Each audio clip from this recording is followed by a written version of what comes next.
You are somewhere, you're a certain way, you're moving forward, something happens that you don't expect, it blows you into pieces, it introduces chaos, right? You face the dragon, you get the gold, or maybe the bloody thing eats you and the story is over. And then you get to where you're going. But then the question is, well, what happens when you get to where you're going? And that's a really important issue, because one of the things that happens to people all the time in their life is that they get to where they're going, and then they don't know what to do, right? So, for example, you graduate from university. It's like, okay, story over. Who are you now? Who are you the next day? And so what happens is when you succeed, then there's a success crisis. And the success crisis is, well, I've run this story to its end. Now what?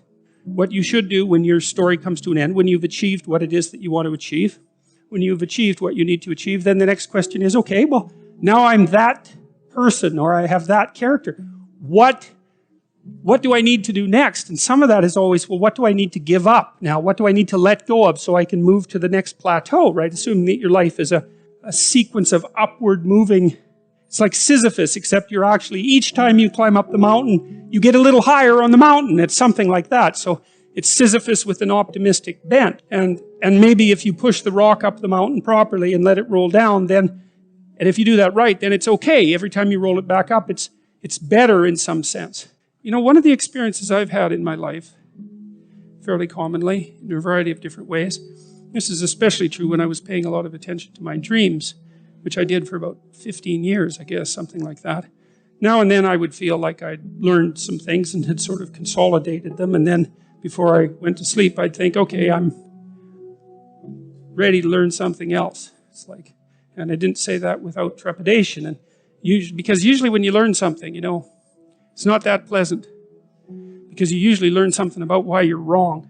And the deeper the thing that you learn, the more you learn about why you're wrong. And there's a death that's associated with that, because then you have to let that part of you that's wrong die. And that's the sacrifice, right? And so you have to make a sacrifice. You have to be willing to make a sacrifice before you're going to learn something. Perhaps what you'll learn is in proportion to your willingness to make a sacrifice. And I really do believe that. I do believe that as well, because I also think that if you commit to something, that means that you don't do a bunch of other things, right? So that's the sacrifice of all those other things. You commit to it and you set your sights on it. If you really commit to it and you get the sacrifice right, so to speak, then the probability that that thing will be successful vastly increases. And I think that that's also not a naive way of thinking or a foolish way of thinking. My experience has been that that's the case. One of the things I've noticed time and time again is that whenever I talk about the relationship between responsibility and meaning, the crowds that I'm talking to go silent. Say, look, you need a meaning to sustain you through the vicissitudes of life. Okay, well, try to debate that. It's like, is life painful? Yes. Is it anxiety provoking? Yes. Is it uncertain? Yes. Is it painful beyond bearing sometimes? Yes. It's difficult. Everyone agrees about that. Now, they might disagree about how difficult, but that doesn't matter. The central point holds. Okay, what if you think that's all pointless? Well, that doesn't seem very helpful. Okay, so you need a sustaining meaning.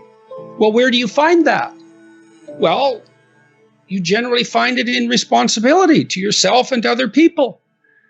And people ask themselves those questions when I'm talking, because I ask them to ask themselves those questions, and that's the answer. Well, what's meaningful? Well, I have a meaningful relationship with my father. I have a meaningful relationship with my wife. I have a meaningful relationship with my pet, you know, because I take care of that pet. When I commit to something and make sacrifices, that sacrifice is something I also talk about a lot in both of the last two books.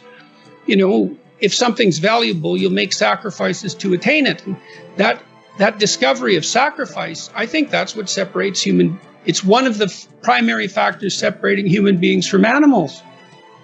Because we discovered that we could let go of something we value in the present, and we would gain something we value even more in the future. We acted that out dramatically in all sorts of strange ways over thousands and thousands of years before it was formalizable psychologically. But it's a massive discovery.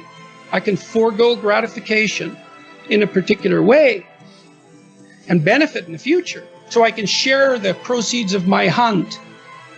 And I store up future food in the form of reputation and the favors I'm owed now by other people. It's a massive discovery. It took me a long time to understand that belief regulated emotion. So what happens is that if you act out your identity, if you act out your beliefs in the world, and what you want doesn't happen, what happens is that your body defaults into emergency preparation for action. And the reason for that is you've wandered too far away from the campfire, and now you're in the forest, and maybe you're naked. And so what do you do then? And the answer is, well, you don't know what to do. So what do you do when you don't know what to do? And the answer is you prepare to do everything. And the problem with that is that it's unbelievably draining psychophysiologically. Like, it hurts you. And there's an immense physiological literature detailing the cost of exactly that kind of response. People stay where what they do has the results they want. That's partly why you want to be around people who share your cultural presuppositions, is because you know that, for example, even in small ways, let's say you're a country music aficionado and you're hanging around with your cowboy hatted buddies and you throw on a tape and everyone says, great tunes, man. And you know, you're happy about that. But, you know, you throw on a piece by Tchaikovsky and you're in a different subculture, and who the hell are you? And the people in your group will say, man, who listens to music like that? And like, that's a trivial example in some sense, but I believe it's one that everyone can resonate to.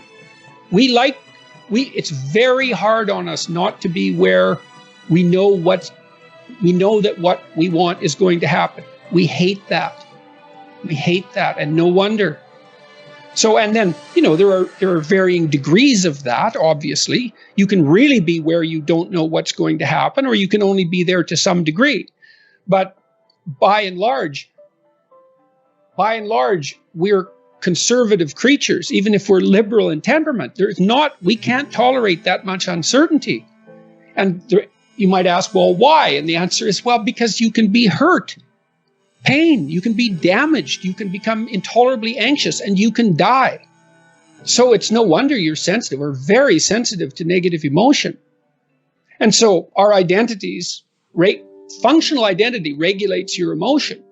But you do that in concert with other people. In the first chapter of the new book, Beyond Order, the rule is don't casually denigrate social institutions or creative achievement. That's that balance again. I make the case that most of your sanity is socially distributed. And what I mean by that is, well, let's say that you know how to behave. You're well socialized. You can play with others. Now, I said already in this conversation, if you didn't learn to play with others between the time you were 2 and 4, you will never learn.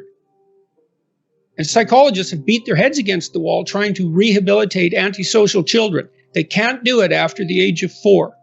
Well, it seems to be partly because the kids fall farther and farther behind. So let's say you make the leap from egocentric dependence on your mother at 2 and 3 to immersion in a peer group. Well, then you pick peers that are at your same developmental level, and you chase each other up the developmental ladder. And the longer you're out of that, the farther you fall behind. And so, you know, 5-year-old kids might come across another 5-year-old kid who tends to cry too much if they don't get their way. And they'll say, we don't want to play with the baby. And what they're saying is, we have to find someone who's at our developmental level, shares our developmental horizon, so that we can mutually scaffold our further development. Now, they're not going to say that, obviously, but that's the situation. And kids test each other out when they first meet. So do adults. Game. Can you play? Are you playing at the same level as me? I'm playing my game at the level that will further my development. Can you play along with me? If not, well, maybe you're lower in status and I can pull you up as a mentor. Maybe you're higher in status and I can learn from you. But if you're a peer, we can play together. Anyways, if you're acceptable to your peers and you behave well, they'll accept you. And then they tell you all the time if you're acting appropriately.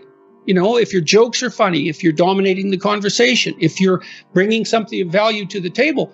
And all you have to do is pay attention to the social cues, and you'll keep yourself regulated. You know, I've mentioned to people that they should clean up their rooms. That's become quite the internet meme. But I'm really serious about it, because it's really hard to do that. And I've been cleaning up my room, by the way, for about 4 months now, because my life was thrown into such a catastrophe, and also we were renovating. And so, but it isn't just that you clean it up, you also make it beautiful. And it's really hard to make something beautiful. And it's really worthwhile. And what's really cool is if you learn to make something beautiful, even one thing, if you could just make one thing in your life beautiful, then you've established a relationship with beauty. And then you can start to expand that relationship with beauty out into the world, like into other elements of your life. And that is so worthwhile. It's just incredibly, crazily worthwhile. And that's an invitation to the divine. You know, you have to be daring to do that. And people are terrified of it. People are terrified of color. They paint their walls beige. They're terrified of art. They buy some mass-produced thing because they don't want anybody laughing at them for their lack of taste. Because what do you know, right? You have to develop it. And so you're going to stumble along and make mistakes to begin with. It's kind of hard on your self-esteem, but you're stumbling towards the kingdom of God. That's what you're stumbling towards when you try to make an aesthetic decision and to put something in your life that's beautiful. And it's unbelievably worthwhile to do that. Man does not live by bread alone. That's exactly right. We live by beauty. We live by literature. We live by art. And literally, not metaphorically. We cannot live without it, because life is too dismal and tragic in the absence of the sublime. So, and ourselves, we have to be sharp so that we can survive properly and orient the world properly and not destroy things, including ourselves.